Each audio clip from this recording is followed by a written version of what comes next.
Some people find squatting pretty difficult. Squatting is pretty difficult.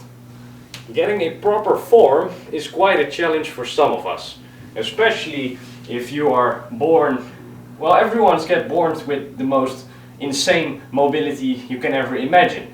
If you have a baby or something near you, try to grab his leg and you can easily put it behind his head. Not to torture him, because it won't hurt him, because he has the ultimate mobility. But somewhere along the line, especially in Western countries, we lose our ability because we don't use our mobility.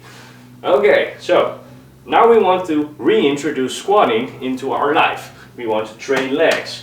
So the most basic exercise we can do are squats and calf raises. If you really want to do it well, you also need to do a hamstring exercise, but let's just focus on squats and calf raises for now. So how do we squat? Well, it's quite simple. There are only 3 very important steps that you need to be learning.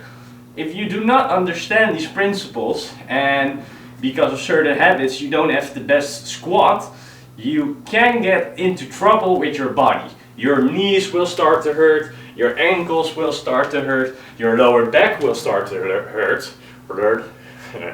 So let me teach you proper form.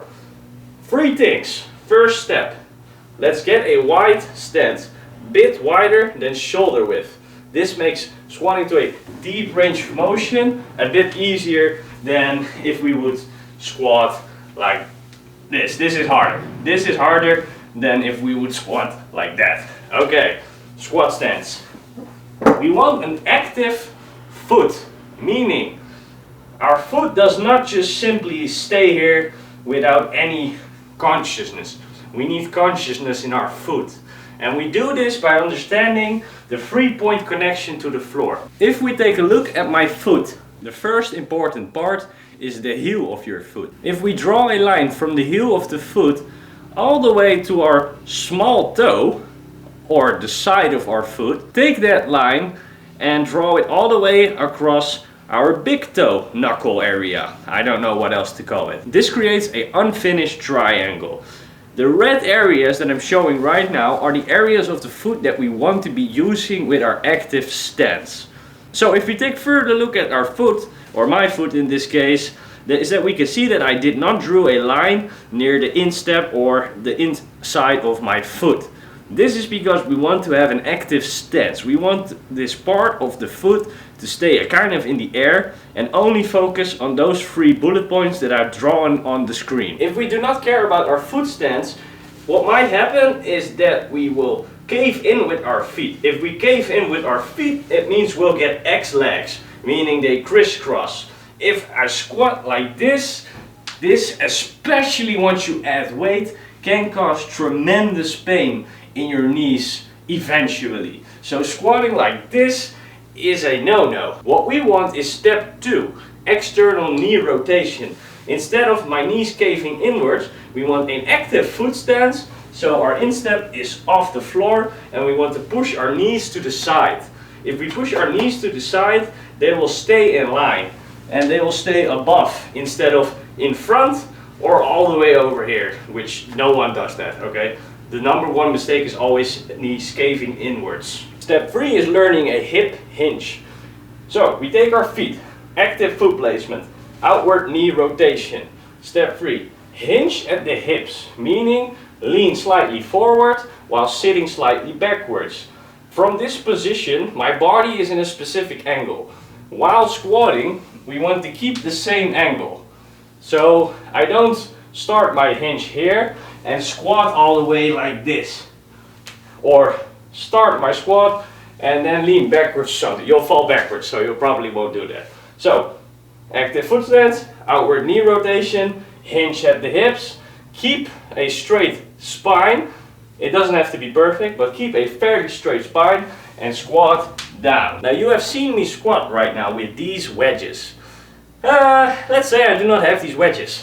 My squat looks like this. So I stand, active foot placement, outward knee rotation, hip hinge, all good, all good, all good. I'll go down and I'll just roll backwards. The reason I roll backwards is because I'm not mobile enough to properly squat.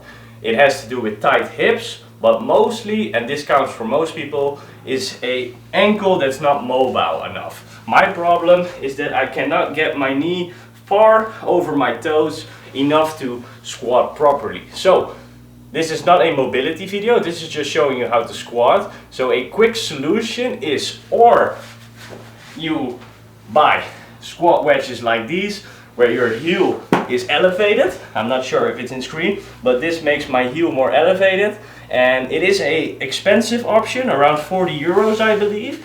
But there's also a cheaper solution. The cheaper solution is a towel. We can roll up the towel and we can have the same principle like this, and now we'll also have a quite decent squat. So 1 or 2 towels is enough to elevate your heel and you'll be able to properly squat. So one last time, active foot stance, meaning heel and the ball of our feet are in connection with the floor as of our outside of the foot.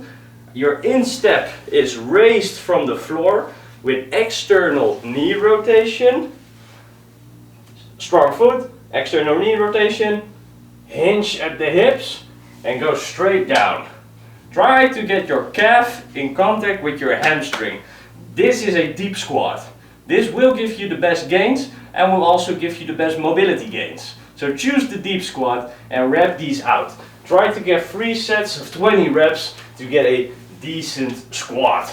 After you're finished with squats, you can also train your calves by doing calf raises, and I'm not sure how to explain this exercise besides just trying to make yourself as tall as possible. So yeah, do some calf raises. As you can see, you can flip your squat wedges in order to get a deeper range of motion.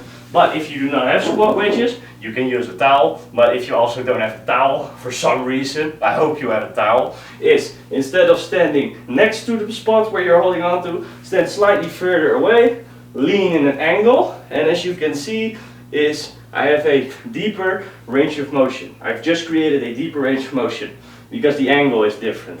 Okay, if I have like this, my ankle, my shin and foot are in a 90 degree, and if I stand like this, my foot is more towards a 45 degree angle. So yeah, squats, calf raises, do them, train your legs, good luck, bye bye, cheers.